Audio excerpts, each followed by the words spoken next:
Good afternoon, everyone. Welcome back to the Girl Get Up podcast. I am your host, Aquarian Chancellor, and this is the podcast where I share my stories.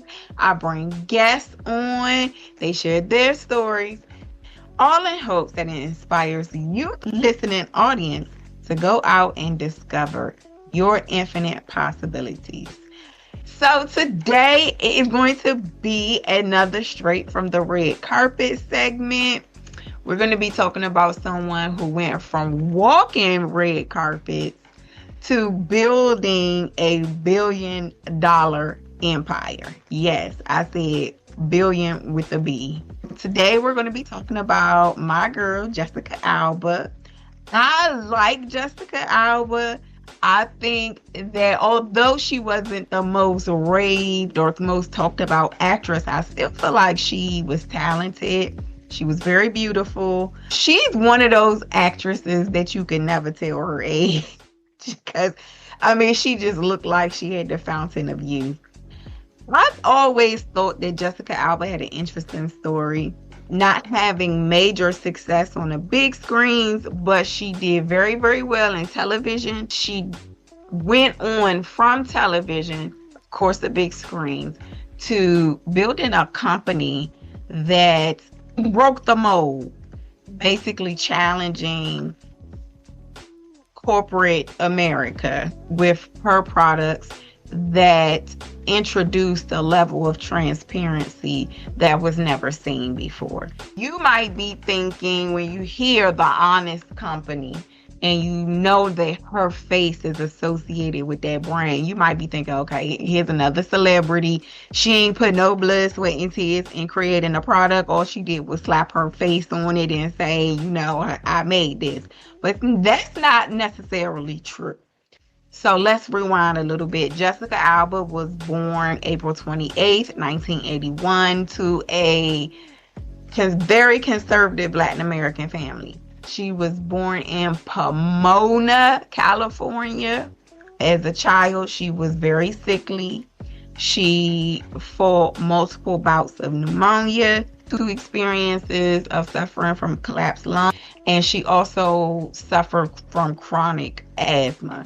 And because of that, she grew up very isolated from other children. She did not have a whole lot of friends or had the opportunity to make friends because she spent more time in hospitals than she did in school. But being a kid, she learned early on to focus on self. She participated in a contest, an acting contest. And as a result of that, she won free acting training. 9 months later, she was signed by an acting agency. Her first opportunity on the TV screens was at the age of 12 or 13, where she was featured in a Nickelodeon show, Secret World of Alex Mack. That was her first real reoccurring role. And from there, she did multiple appearances on TV shows like The Love Boat, The Next Wave. She was featured in the TV show Flipper, Beverly Hills 90210. She had her first starring role in a sci-fi TV show called Dark Angel. From there, from being featured on TV, receiving awards from Golden Globe Awards, Teen Choice Awards, and she's also received a Saturn Award for Best Actress. But let's talk about some of her films. She's been featured in a movie opposite Drew Barrymore, Never Been Kissed, a horror comedy, Idle Hands. She was the starring role in the movie Honey, and also she did a role in Sin City and Into the Blue. And then another one of my favorites of hers was Fantastic Four, Rise of the Silver Surfer.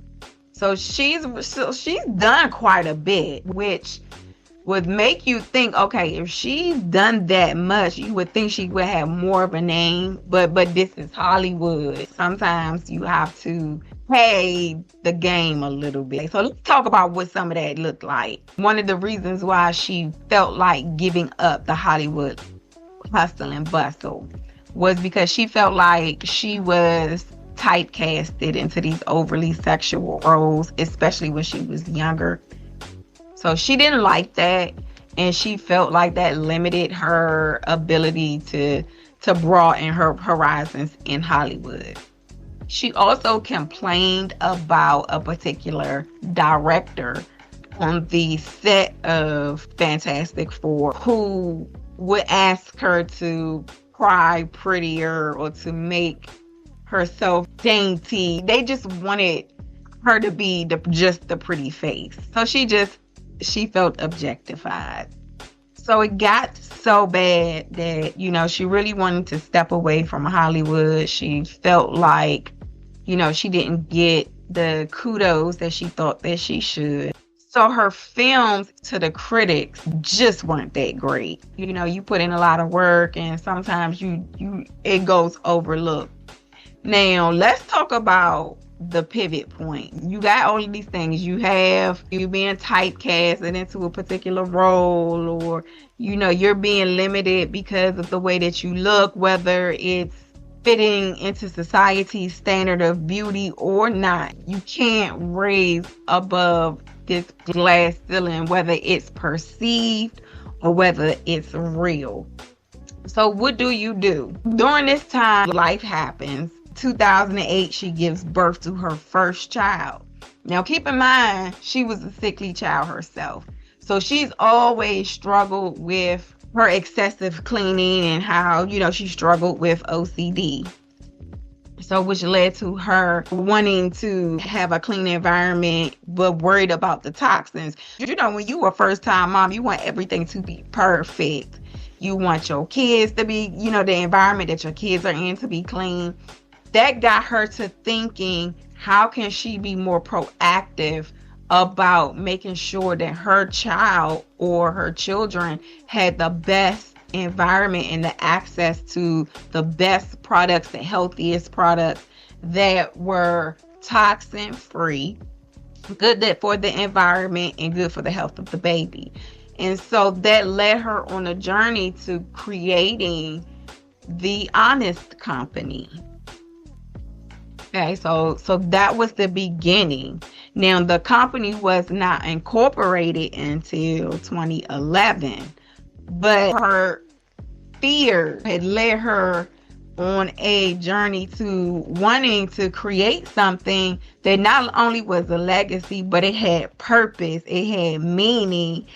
She realized that there was a lack of oversight when these companies are creating products for consumers. But when it comes down to it, is it really healthy for the people who are using it?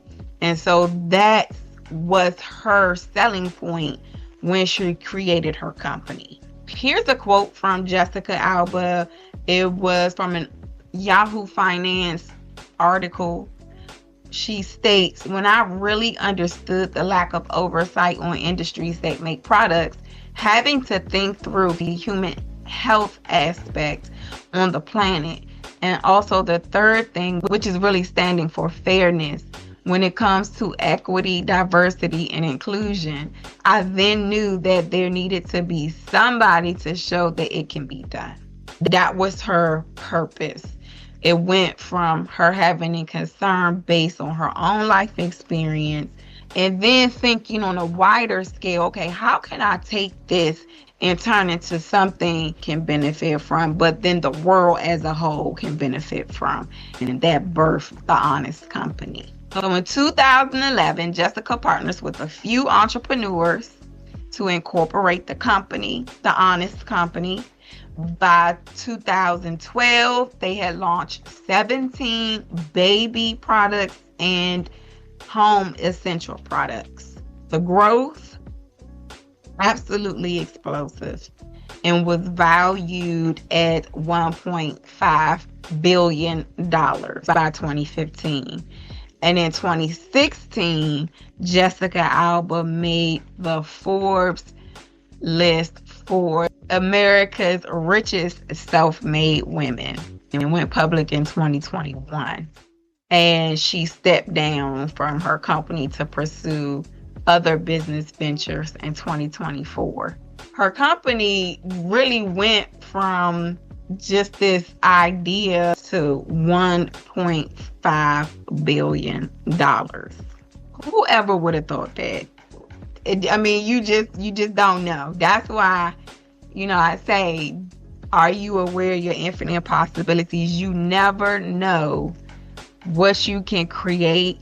You never know, just by stepping out on faith and saying, you know what, let me do something a little different that can completely change not only your life, but this is global impact. This is a global impact. You could go in any grocery store right now and find products from The Honest Company. But let's go ahead and talk about that, because when she first started, she was not selling in stores. She was doing a subscription service. And then as she began to get customer feedback about what it was that they wanted to see, then that's when she started to expand her offerings and also expand past the subscription service to selling in retail stores such as Walmart, Target, Amazon. It really took off. And so when you think about business and you think about having an idea, Jessica Alba's story is definitely one that you will want to study as a business, from a business and branding perspective. So let's get into some branding and business key points that you can use from her story.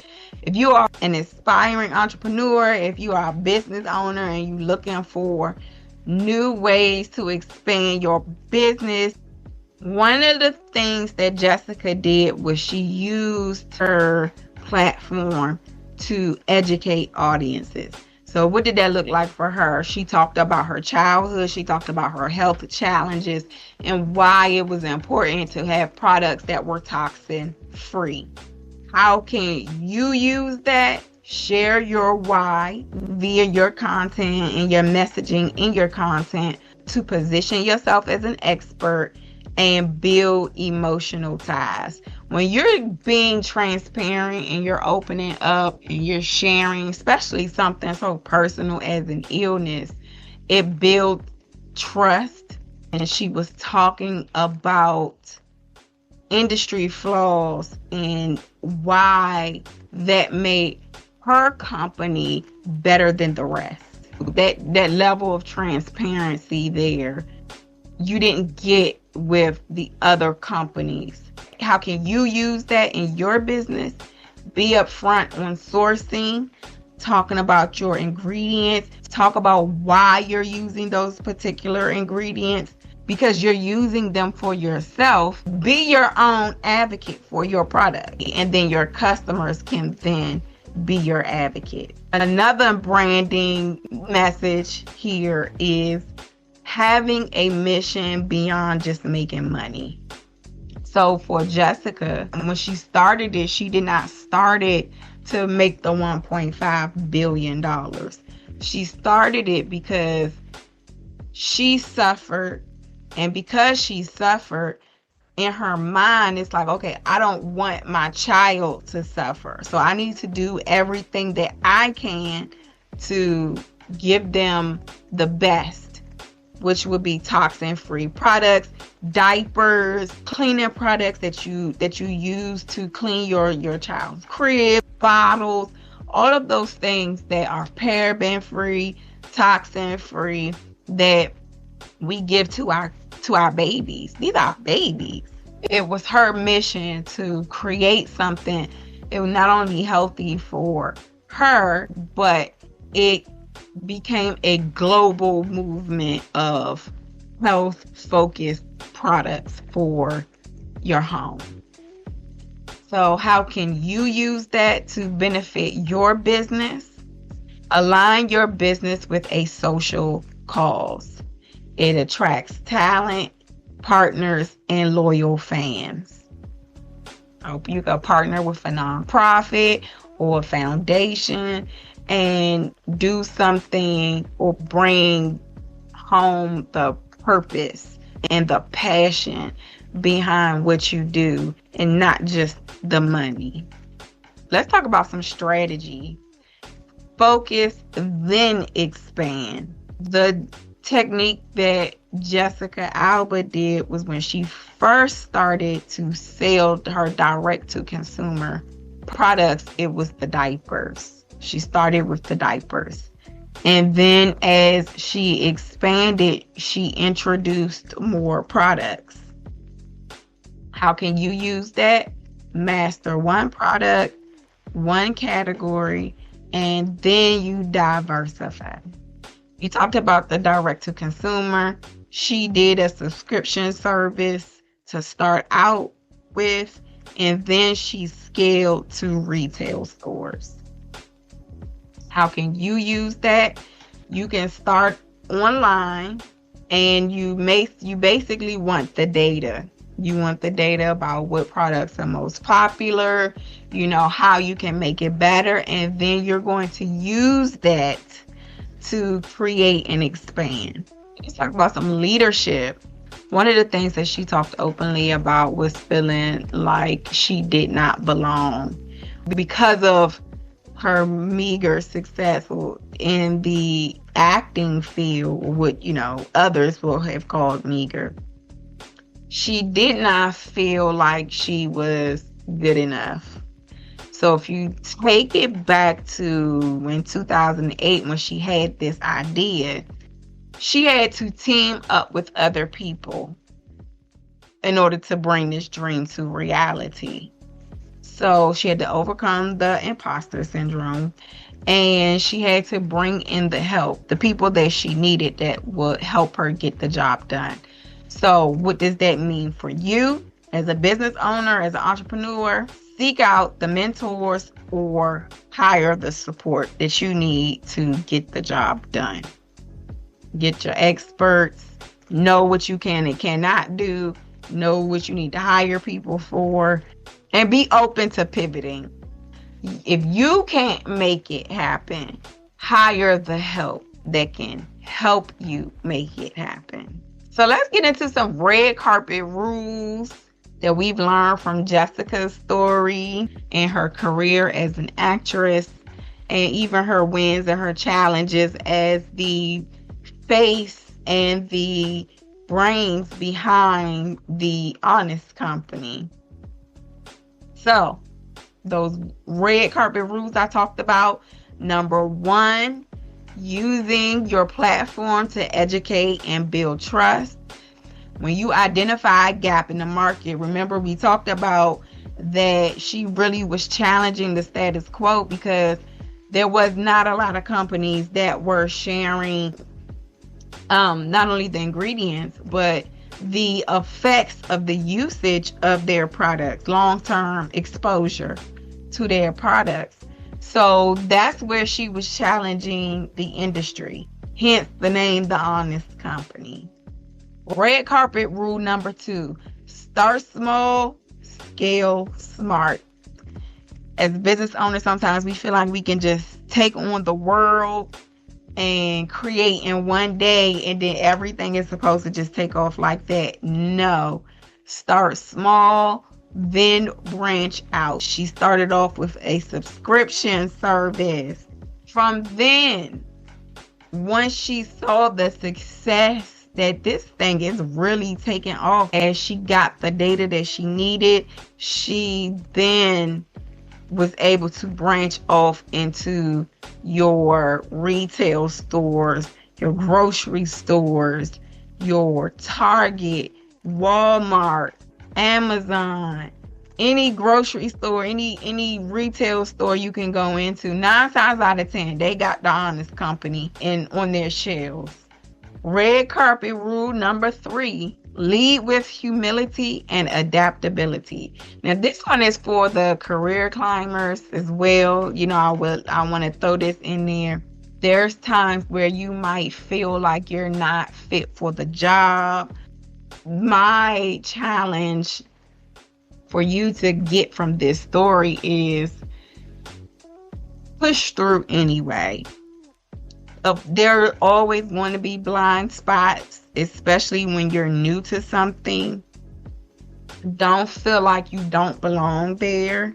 Don't feel like you're not good enough to be in the room with people who may not look like you, or who might have more degrees than you, or who might have a higher up title than you.